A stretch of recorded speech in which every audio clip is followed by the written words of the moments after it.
안녕하세요. 안녕하세요. 네. 오늘 우리가 살펴볼 내용은 이제 아브라함, 이삭, 그리고 야곱을 살펴보게 됩니다. 여러분이 이 인물 강해를 들으면서 어떤 느낌이신지는 잘 모르겠지만 제 의도는 결국 교리적으로 그냥 뭐 은혜가 어떻고 하나님이 먼저 일하신 거다, 복음이 뭐다 이렇게만 듣는 게 아니라 실제로 성경에 기록된 한 인물 속에서 하나님이 어떻게 역사하고 있는가를 통해서 우리가 믿는 신앙이 참이라는 것을, 그 증거를 발견하는 용도로 이 인물들을 가져오고 있는 것입니다. 그래서 우리가 아브라함 살필 때도, 그리고 이삭을 살필 때도, 오늘 야곱을 살필 때도 하나님께서 정말로 은혜로 인도하시는 것인가, 아니면 사람의 의지와 노력이 먼저인 것인가, 이것을 좀 주의 깊게 살피는 시간이 되었으면 좋겠습니다. 그래서 오늘도 야곱을 살필 때 하나님 도대체 어떤 분이시고 한 인생을 어떻게 인도하시는가를 보므로 여러분도 동일하게 인도하시고 계시다는 것을 보면서, 확인하면서 하나님의 인도하심을 확인하는, 그러니까 이해하는 그런 시간이 되었으면 좋겠습니다. 오늘은 야곱에 대한 이야기입니다. 창세기 28장의 내용만 가져와 봤는데요. 28장의 이야기의 주인공은 당연히 야곱입니다. 야곱의 등장 시점과 마지막에 대해서 얘기를 좀 한다면, 사실 야곱은 25장에 등장을 해요. 28장부터 등장하는 게 아니라 25장에 어떤 식으로 등장하냐면은 이제 태어나는 장면이 25장에 나옵니다. 그런데 여러분도 아시다시피 야곱이 태어나는 그 장면 25장은 사실 야곱이 주인공이 아니죠. 누가 주인공이냐면 이삭에 대한 이야기가 주인공입니다. 그러니까 이삭이 기도했더니 야곱을 낳았고, 근데 그 야곱을 낳았을 때 하나님께서는 어떤 계시를 주었다. 그 누가 주인공이냐면 사실 그때까지는 이삭이 주인공인 내용입니다. 그래서 아직 야곱이 주연이 아니라는 점에서 25장을 출발로 보는 것보다는 27장을 시작점으로 보는 게 좋습니다. 27장부터 이제 야곱이 본격적으로 역사의 전면에 드러나고, 이삭은 이제 역사의 뒤편으로 들어가게 되는 것이죠. 그래서 야곱 이야기는 27장부터 35장까지입니다. 27장부터 35장. 거기가 야곱이 주인공인 내용들입니다. 물론 야곱은 50장, 창세기 끝까지 나오긴 합니다. 그런데 50장에 이제 야곱이 죽었더라라는 얘기가 나온다는 점에서 50장까지 야곱은 등장하는데, 왜 35장까지만 야곱의 인생이라고 제가 말씀드리냐면, 36장부터는 야곱의 아들들의 갈등들이 주된 내용이에요. 아시죠? 형제들이 누가 미워서 팔아버립니까? 그래가지고 요셉이 미워갖고 팔아버리는 이야기들이 이제 36장부터 나오기 때문에 엄밀히 따지면 야곱이 등장하지만 야곱의 주인공이 아닌 이 35장까지가 야곱이 주인공인 내용이라 이해하시면 되겠습니다. 자, 야곱은 어떤 사람인가? 그걸 왜 알아야 되는가 먼저 말씀드리냐면, 야곱의 행동들을 살필 때는, 어떤 인물들의 특정한 행동들을 평가할 때는 그 사람이 어떤 사람인가 하는 정보가 중요합니다. 그 사람이 본래 어떤 사람인데 이런 행동을 하고 있다라는 것을 알아야 그 행동이 어떤 의미인지, 어떤 의도로 하고 있는지를 정확하게 파악할 수 있거든요. 그래서 우리는 먼저 야곱이 어떤 사람이었는지를 좀 살펴보려고 합니다. 첫 번째는 이것입니다. 야곱은 첫 번째 정보입니다. 둘째로 태어났지만 첫째가 되도록 하신 사람입니다. 다르게 말할까요? 야곱은 하나님께서 둘째로 태어났지만 첫째로 선택하신 사람. 이게 첫 번째 야곱에 대한 정보입니다. 어디 나오냐면 25장 23절로부터의 내용이 나오는데요. 여러분 성경책 있으시면 따라오시면서 보시면 되겠습니다. 창세기 25장 23절 말씀입니다. 창세기 25장 23절 말씀입니다. 한 절인데요. 같이 읽어보겠습니다. 25장 23절 말씀입니다.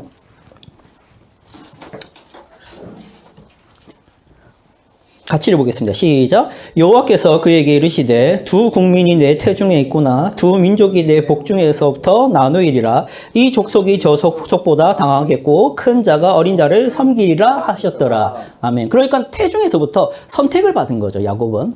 둘째로 태어나지만 첫째가 되도록 하겠다라는 선택이 있습니다. 두 번째 야곱에 대한 정보는 이것입니다. 장자권을 소중하게 여기는 모습이 나오죠. 그는 장자권을 소중히 여깁니다. 그게 25장 31절부터 내용인데요. 31절부터 33절 말씀 보겠습니다. 시작. 야곱이 이르되 형의 장자의 명분을 오늘 내게 팔라. 에서가 이르되 내가 죽게 되었으니 이 장자의 명분이 내게 무엇이 유익하리요?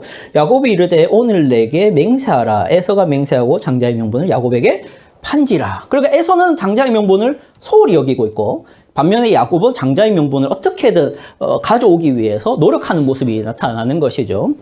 그리고 야곱의 세 번째 정보는 27장 43절부터의 말씀인데요. 창세기 27장 43절부터 45절 말씀입니다. 여기서 야곱은 분노한 에서로부터 도망치기 위해 하란으로 도망가는 모습이 나옵니다. 43절부터 보겠습니다. 45절까지 시작. 내 아들아 내 말을 따라 일어나 하란으로 가서 내 오라버니 라반에게로 피신하여 내 형의 노가 풀리기까지 몇 날 동안 그와 함께 거주하라.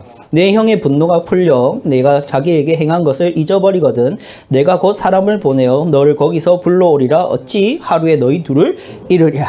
아멘. 그러니까 여러분도 아시다시피 야곱이 이삭을 속여서 에서가 받아야 될 축복을 대신 가져가지 않습니까? 그래서 에서가 야곱을 죽이고 싶어 합니다. 근데 지금 죽이는 건 아니고 아버지 이삭이 돌아가시면 내가 야곱을 죽여버리겠다라고 하는 얘기를 엄마 리브가가 들으니까 야곱한테 뭐라 하냐면 네가 오늘 죽기를 원하지 않으니 너는 지금 네 외삼촌, 그러니까 리브가의 오빠죠. 그 오빠에게 가라 하면서 하란으로 가라고 하고 있습니다. 그렇죠? 그래서 야곱은 하란으로 도망가는 모습을 보입니다. 그리고 마지막으로 네 번째 내용만 보겠습니다. 야곱은 또 어떤 사람이냐면 외삼촌의 그 집에서 14년 동안 고생하다가 라반이 죽이려고 하니까 다시 약속의 땅으로 돌아오는 모습을 보입니다. 그게 창세기 31장 1절부터 3절의 말씀에 나오는데요. 창세기 31장 1절부터 3절 말씀입니다. 사실 정확하게는 라반이 죽이려 한 게 아니라 라반의 자식들이 죽이려고 한 것이죠. 31장 1절부터 3절입니다. 같이 읽어볼게요. 시작. 야곱이 라반의 아들들이 하는 말을 들은즉 야곱이 우리 아버지의 소유를 다 빼앗고 우리 아버지의 소유로 말미암아 이 모든 재물을 모았다 하는지라. 야곱이 라반의 안색을 본즉 자기에게 대하여 전과 같이 아니하더라. 여호와께서 야곱에게 이르시되 내 조상의 땅 내 족속에게로 돌아가라. 내가 너와 함께 있으리라 하신지라. 아멘. 자, 여기까지만 보겠습니다. 그러니까 야곱은 둘째이지만 첫째가 되도록 선택받은 자라는 것이고, 두 번째로는 야곱은 장자권을 소중하게 여기는 모습이 있었고, 세 번째로 그 야곱은 목숨이 위험해지자 하란으로 도망가는 사람이었고, 네 번째로는 그곳에서 외삼촌 라반의 집에서 14년 동안 종로로 타다가 목숨이 위험해지자 다시 약속의 땅으로 돌아온 모습. 이게 야곱에 대한 대략적인 정보입니다. 이것을 제가 여러분 앞에 그림으로 좀 이 여정에 대해서 그림으로 좀 그려드린다면은,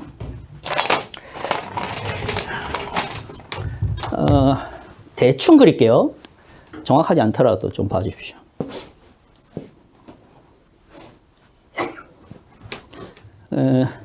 요게가, 이건 터키고, 지금의 터키고, 이게 뭐 이란입니다.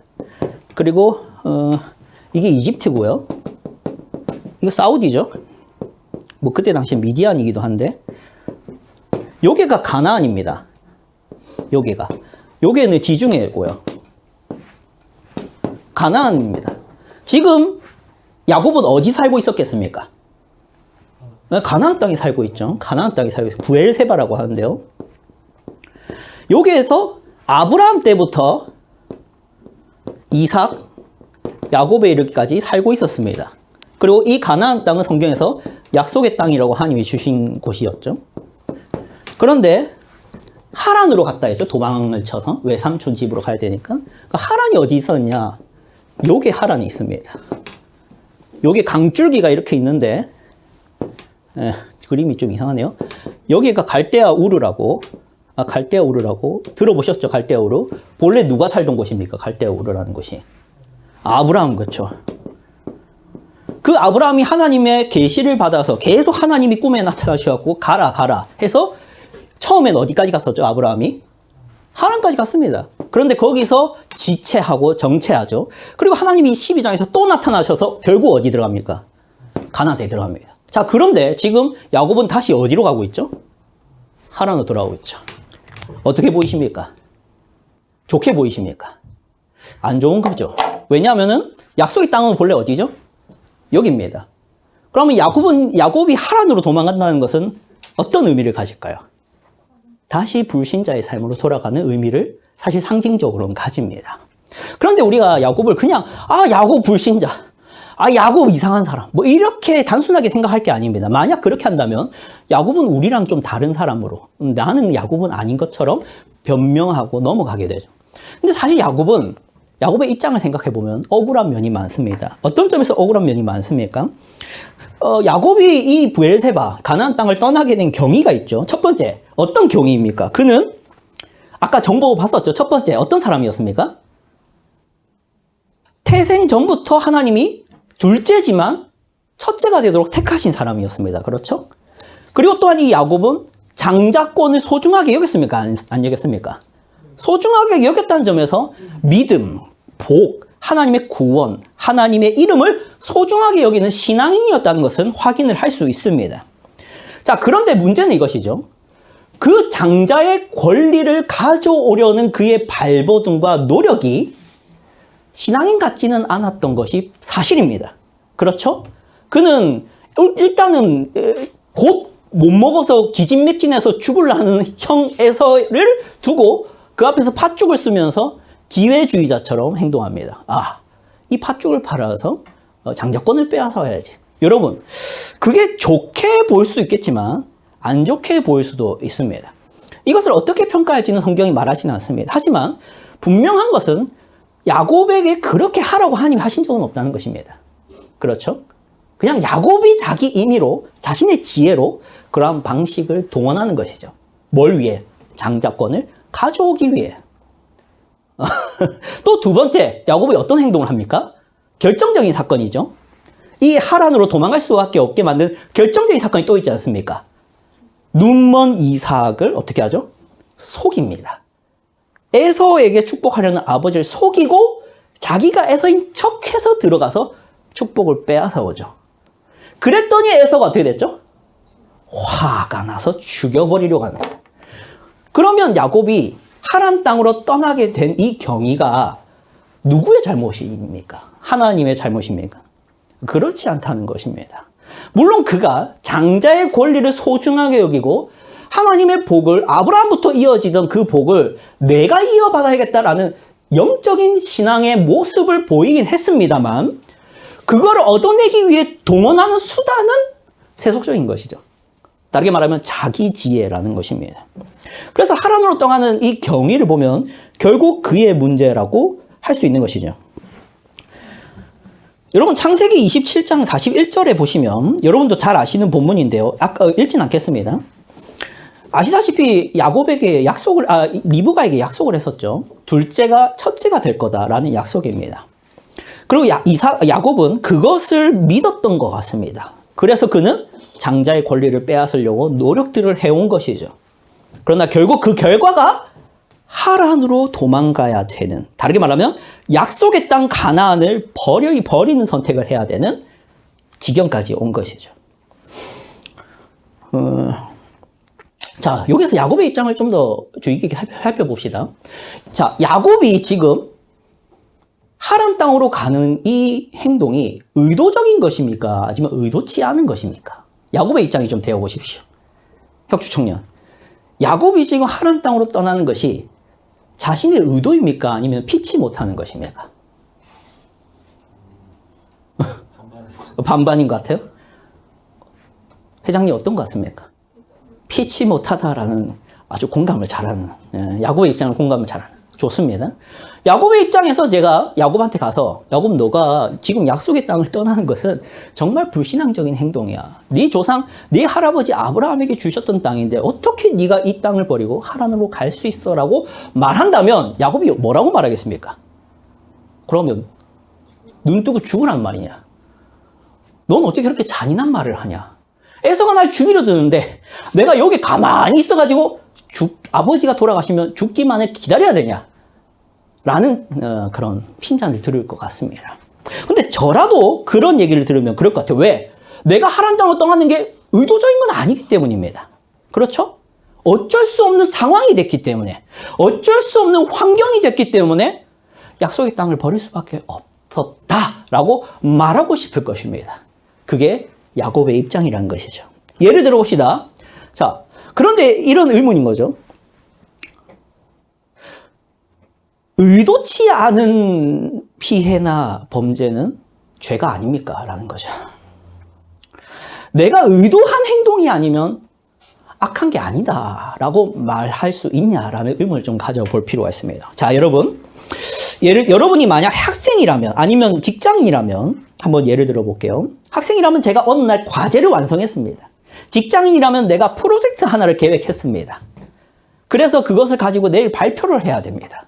그런데 어떤 사람이 제 컴퓨터를 잠깐 사용한다고 가져가는 것은 과제를 삭제시켜 버립니다. 혹은 어떤 사람이 잠깐 계획서를 보겠다고 가져가서는 그 계획서를 망가뜨려 버립니다. 혹은 우리 예술 하시는 분 같은 경우는 졸업 전시 작품을 만들었습니다.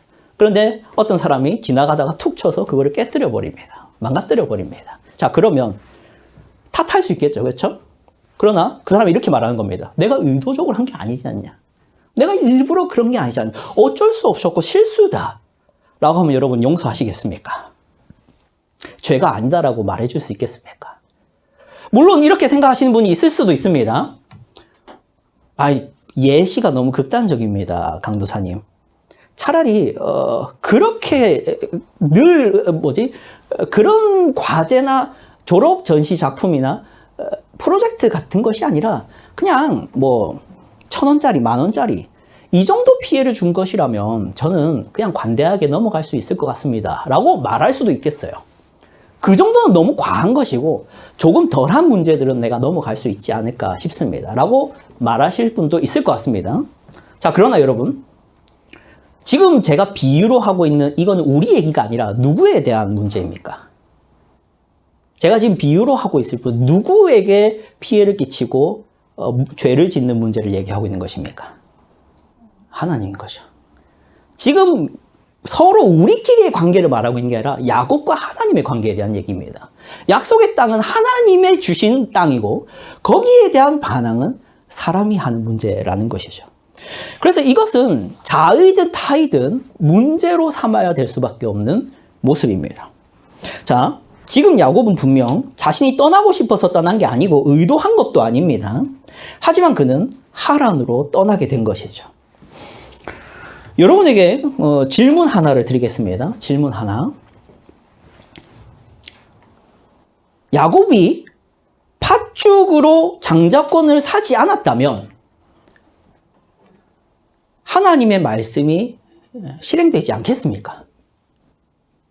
다시 좀 쉽게 이해드릴게요. 이해되도록 질문할게요. 야곱이 팥죽으로 에서의 장자권을 가져오지 않았다면 야곱은 장자권을 못 가지는 것입니까? 또 하나 질문할게요. 야곱이 이삭을 속이지 않았고 결국 에서가 축복을 받았다면 그것으로 하나님의 그 약속은, 그리고 그 예언은 실패하는 것입니까? 생각해 보십시오. 하나님께서 야곱을 택했습니다. 그렇죠? 그러면 에서가 야곱을 죽일 수 있다는 말입니까? 어떻게 생각하시나요? 하나님이 야곱을 첫째가 되도록 택하셨습니다. 자, 그러면 에서가 야곱을 죽일 수 있다는 말입니까? 자, 그런데 야곱은 지금 어떤 선택을 하고 있는 것이죠? 도망가는 선택을 하고 있다는 것입니다.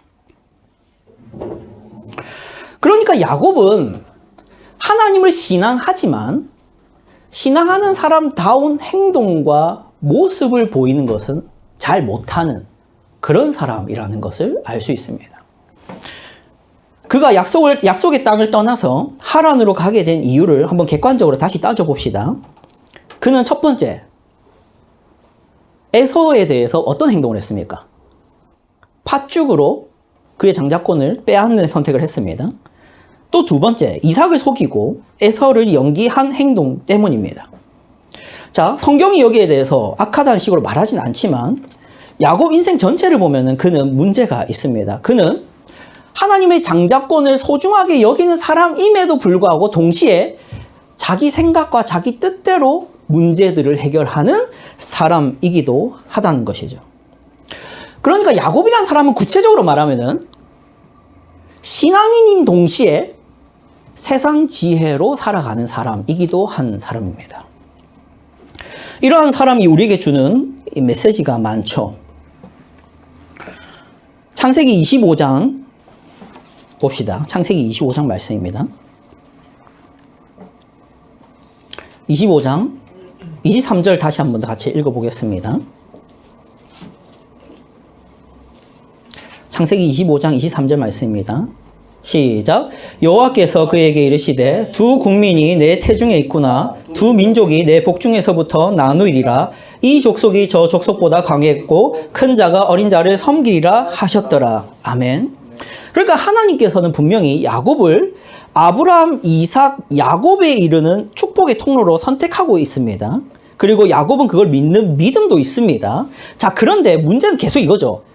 그렇게 그 믿음은 있지만 그 장자권을 어떻게 누리고 이삭에겐 어떻게 행동하고 에서에겐 어떻게 행동하고 지금 에서가 자기를 죽이려 들 때 자신은 어떻게 행동해야 되고 어떤 선택을 내려야 되고 하란에 가는 것이 어떤 의미를 가지고 하는지는 하나도 모르는, 그러니까 성경에 대해서는 전혀 무지한 사람으로 보이는 것이죠. 우리는 이런 야곱과 같은 사람을 보면서 우리 스스로를 볼 수 있어야 합니다. 저와 여러분도 인생 가운데 불가항력적인 선택을 내려야 할 때가 있지 않습니까? 그렇죠? 이게 뻔히 불신앙적인 선택 같고 이게 뻔히 하나님의 말씀과는 반하는 선택 같지만 상황이 어쩔 수 없으니, 환경이 어쩔 수 없으니 지금 내가 이거 외에 다른 선택을 할 수 없을 것 같아서 그러한 선택을 해야 될 때가 꼭 있습니다. 그때 우리는 이러한 변명을 하고 있을 수 있죠. 어쩔 수 없지 않냐. 내가 일단 살아야 될 거 아니냐. 내가 원해서 하고 있는 선택도 아니고 대한민국 사회가 이렇기 때문에, 대한민국의 문화가 이렇기 때문에 내가 이러한 선택을 내릴 수밖에 없는 걸 어떻게. 세상 사람들이 외모를 중요하게 여기고 돈을 중요하게 여기고 쾌락을 중요하게 여기고 재미와 유머를 중요하게 여기는데 내가 이런 선택을 내릴 수밖에 없지 않느냐라는 식으로 변명할 수도 있습니다. 간단하게 예를 들어보겠습니다. 그냥 예입니다. 신앙 있는 사람들이 이런 야곱처럼 어쩔 수 없는 불신앙적인 선택을 하게 된 경위가 대부분 이렇습니다. 자, 내일이 주일입니다. 그리고 나는 그 주일날 교회를 안 나갈 생각이 없습니다. 하지만 즐거운 토요일인 오늘 공허하게 시간을 보내고 싶지는 않습니다. 그래서 많은 스케줄들을 잡습니다. 친구를 만나든 애인을 만나든 혹은 솔로라면 집에서 게임을 하든 유튜브를 하든 늦잠을 자든 합니다. 그리고 새벽 4시쯤 눈이 자동으로 감길 정도까지 놀다가 다음날 일어나려 하니 어떻습니까? 눈이 떠집니까? 안 떠집니까? 눈이 안 떠지는 것이죠. 이때 이런 생각을 하게 되는 겁니다. 내가 만약 오늘 이 상태로 교회에 가서 일하고 고생하면 월요일부터 있을 직장 생활에 지장을 줄 수 있겠다. 자, 그러면 어쩔 수 없네. 조용히 예배만 드리고 오든지 아니면 몸이 아프다고 안 가는 것이 좋지 않을까 하는 말을 하게 되는 것이죠. 여러분이 이렇게 하고 있다도 아니고 단순히 이것만이 문제다라고 말하는 게 아닙니다. 여기에 담긴 원리는 주일 생활에만 적용되고 있는 게 아니죠. 우리 인생 전반에 이러한 야곱과 같은 행동들이 나타나고 있습니다. 우리는 신앙인이지만 하나님을 사랑하고 싶고 예배드리고 싶다라는 생각도 하고 하나님을 떠나고 싶다라는 생각을 전혀 안 하지만 평소의 삶들이 세속적이거나 나의 지혜대로 살아가다 보니 결국에는 불신앙적인 선택을 하게 되는, 어쩔 수 없는 상황에 그러한 배신을 하게 되는 모습들이 우리라는 것입니다. 저는 여러분 중에 에서가 많다고 생각하지 않습니다. 지금 이곳에 있는 여러분 말이에요. 지금 이곳에 있는 여러분이 에서처럼 대놓고 장자의 권리를 무시하고 대놓고 세상 사람처럼 살고 싶어하는 사람들이라고 생각하지 않습니다. 하지만 대부분이 야곱과 같을 수 있다고 생각합니다. 나의 말과 혹은 나의 행동들을 어떻게 하면 신자같이 하나님의 뜻대로 할 수 있을까를 고민하지 않고, 혹은 대학 생활과 직장, 그리고 연애까지 하나님의 뜻이 무엇일까를 묻고 살지 않고 세상 사람과 동일하게 살다가 어쩔 수 없는 상황을 만들고 어쩔 수 없는 환경을 만들어서 하나님 죄송합니다. 약속의 땅을 떠나야겠습니다. 잠시 도망가겠습니다. 라는 모습을 동일하게 보이는 사람들이 아닌가 하는 것이죠. 바로 이 야곱이 그러한 우리의 모습을 얘기하기 위해서 하나님이 기록하신 것이다 라고 생각하시면 좋습니다. 그러니까 세속적 그리스도인들이라고 하죠. 이런 사람들을. 세속적 그리스도인들이라 하나님을 사랑한다 하고 하나님을 믿는다 하지만, 그리고 교회를 나가는 것을 좋게 여기지만 삶의 모든 부분에서는 세상의 원리를 따르고 있다 보니 거기에 매이고 거기에 시험에 들어서 어쩔 수 없는 상황을 만들어 놓는, 하나님을 떠날 수밖에 없는 상황을 만들어 놓는, 하나님이 기뻐하신 선택을 할 수 없는 상황을, 그 어쩔 수 없는 도리의 상황을 만들어 놓는, 그래서 그날에 목숨이 위험하니 가겠다라고 행동하는 야곱과 같은 모습을 보이고 있는 것이죠. 그래서 야곱의 인생은 그러면 너희는 세속적인 그리스도인이냐? 회개해라. 이런 말씀을 하나님이 하고 싶어서 기록하신 것이냐? 그게 아닙니다. 하나님께서 오늘 야곱을 얘기하시는 이유는 그 야곱과 같은 자를 내가 어떻게 인도하고 있는지를 봐라라는 것입니다. 너희가 야곱처럼 세속적이지. 너희가 야곱처럼 장자의 권리는 사실 사모하지만 사실 너희의 삶과 행동들은 하나같이 기독교인 같지 않아. 라는 비난을 하나님이 하고 싶어서 기록하신 게 아니라 그러한 너희를 내가 어떻게 인도하고 있는지를 보렴이라는 목적에서 야곱을 모델로 제시하고 있다는 것입니다. 한번 같이 보겠습니다. 오늘 주제 본문이죠. 창세기 28장 11절부터 19절까지 말씀입니다. 창세기 28장 10절부터 19절 말씀인데요. 이걸 다 읽진 않겠습니다. 이걸 보시면 제가 설명을 드릴게요. 야곱은 여기 지도를 보시면 여기서 떠나지 않습니까? 가나안 땅 브엘세바에서 떠나지 않습니까? 어디로 갑니까? 하란으로 가죠. 근데 28장은 그 중간에 베델이라는 곳에서의 이야기입니다. 그 중간에 베델에서의 이야기가 나오는 것이죠. 그게 28장 내용인데 거기서 하나님이 야곱의 꿈에 나타나십니다. 야곱이 노숙하면서 잠에 들었거든요. 그때 야곱의 꿈에 나타나셔가지고 하나님이 약속을 하나 주십니다. 그게 15절 말씀에 나와 있습니다. 15절 말씀 하나만 같이 읽어보겠습니다. 시작. 내가 너와 함께 있어 네가 어디로 가든지 너를 지키며 너를 이끌어 이 땅으로 돌아오게 할지라 내가 내게 허락한 것을 다 이루기까지 너를 떠나지 아니하리라 하신지라. 아멘. 여기는 베델에서 하나님이 하신 약속의 내용인데요. 15절 내용을 보시면 내가 너와 함께 있어 네가 어디로 가든지 너를 지키며 너를 이끌어 이 땅으로 돌아오게 할지라 내가 내게 허락한 것을 다 이루기까지 너를 떠나지 아니하리라 하신지라. 아멘. 다 좋은 말들이죠. 근데 우리가 다 좋은 말이다 하고 넘어갈 게 아니라 구체적으로 하나님이 말씀하시고 뜻하신 게 뭔지를 보면은 아주 독특한 약속의 내용이 있습니다. 어디에 있냐면 네가 어디로 가든지 너를 지키며 너를 이끌어 이 땅으로 돌아오게 할지라입니다. 자, 여기서 우리는 의문이 한 가지 생깁니다. 자, 여러분, 하나님의 인도의 방식에 대해서 의문이 생기죠. 자, 어차피 이 땅으로 돌아오겠다는 거 아닙니까? 그렇죠? 어차피 이 가나안 땅으로 돌아오게 하겠다라는 선언입니다. 그럼 애초에 안 떠나게 하면 안 되겠습니까? 라는 질문 안 생기나요? 애초에 야곱이 첫째로 태어나게 하시면 더 좋았지 않겠습니까? 이런 의문 없습니까? 애초에 야곱이 에서로 하여금 에서가 야곱을 분노하지 않도록 만드셔주면 되지 않겠습니까? 그런데 왜 하나님은 야곱을 둘째로 태어나게 하시고 왜 하나님은 에서가 야곱에게 분노하게 하시고 왜 야곱이 하란까지 가는 걸 내버려 두시냐라는 의문입니다.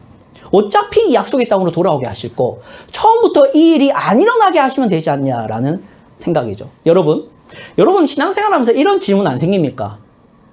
아니 어차피 믿으면 천국 가는 거 그냥 왜 이 험난한 삶을 살게 하실까? 그냥 예수 믿고 죽이시고 하나님 나라 들어가게 하시면 되지 않는가? 이런 생각 안 드십니까?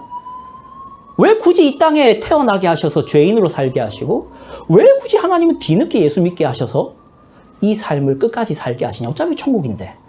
라는 생각을 한 번쯤은 가져보셨을 수도 있습니다. 그리고 또 이런 것이죠. 왜 하나님은 굳이 나에게 복 주실 거 이런 고통과 고생을 하게 만드냐? 라는 의문도 안 드십니까? 여러분, 하나님은 애초에 그런 식으로 우리를 인도하신다 하신 적이 없습니다. 여러분으로 하여금 기계처럼 하나님을 억지로 사랑하게 만들고 억지로 하나님을 믿게 만들고자 창조하신 게 아니죠. 하나님을 무조건 찬양할 수밖에 없게 만들어진 존재는 누구밖에 없습니까? 천사입니다. 그렇죠? 하지만 여러분은 하나님을 배반할 수도, 하나님께 거역할 수도, 하나님의 말씀을 어길 수도 있도록 만드셨죠. 왜 그렇게 하신 걸까요? 그 부분에 대해서는 제가 다음에 기회가 되면 인간의 자유에 대해서 얘기를 하면 좋을 것 같고, 오늘은 이것입니다. 하나님께서 우리를 어떤 방식으로 지금도 인도하고 계시냐? 어디로 가든지입니다. 너희가 어디로 가든지 내가 허용하시는 방식으로 인도하고 있다는 것입니다. 야곱이 에서를 속이는 것, 에서를 분노하게 하는 그 잘못된 행동, 이삭을 속이는 행동, 그리고 약속의 땅을 벗어나기도 하는 행동, 돈이 좋아서 라반의 집에서, 여인이 좋아서 라반의 집에서 14년 동안 종노릇하게 하는 선택을 하게 하는 것도 허용하시는 가운데 언젠가는 이 땅으로 돌아오게 하시겠다라는 방식입니다. 마찬가지입니다. 여러분에 대해서도 하나님께서는 여러분의 어쩔 수 없음, 여러분의 지금의 잘못된 선택들, 혹은 여러분이 과거로부터 지금까지 해온 잘못된 선택들까지도 허용하시고 있습니다. 그리고 이렇게 말씀하시는 거죠. 너희가 어디로 가든지 내가 너희를 반드시 약속의 땅으로 돌아오게 하리라 라는 원리로 인도하고 있다는 것을 기억하십시오. 여러분, 이런 생각하지 않습니까? 내가 애초에 이 죄를 안 짓도록 하나님이 막으셨어야지 왜 내가 이런 죄를 범하게 두시고 있느냐라는 것입니다.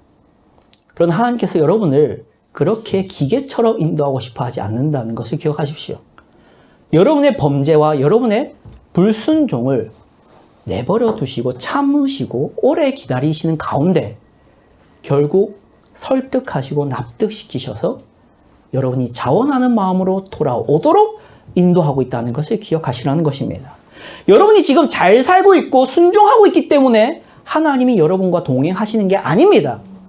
저와 여러분이 신앙인같이 선하게 하나님의 뜻대로 살고 있기 때문에 그렇게 말하고 그렇게 행동하고 그렇게 사람을 사귀고 그렇게 직장을 구하고 그렇게 교회 생활을 하고 있고 그렇게 가족을 대하고 있기 때문에 하나님이 여러분을 복 주시고 그렇기 때문에 여러분을 사랑하신다 하고 있는 게 아닙니다. 너희가 어디로 가든지 내가 너희와 함께 하시겠다 하시는 분이기 때문에 우리는 지금 하나님과 동행하고 있다는 믿음을 가질 수 있는 것입니다. 신약 성경을 보고 말씀을 정리하도록 하겠습니다. 신약 성경 로마서 8장입니다. 로마서 8장 28절입니다.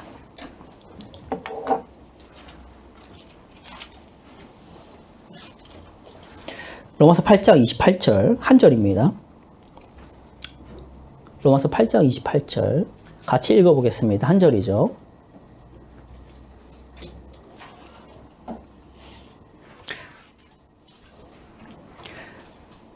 네, 같이 하셨죠? 같이 읽겠습니다. 시작. 우리가 알거니와 하나님을 사랑하는 자, 곧 그의 뜻대로 부르심을 입은 자들에게는 모든 것이 합력하여 선을 이루느니라. 아멘.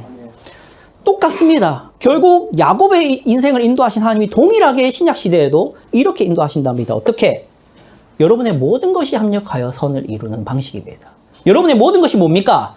불순종, 악행, 한심함, 쾌락을 쫓는 것, 돈, 외모를 쫓는 것, 누군가를 험담하는 것, 비꼬는 것, 욕하는 것, 분노하는 것, 질투하는 것, 그 모든 것이 합력하여 뭘 이루게 하시겠다?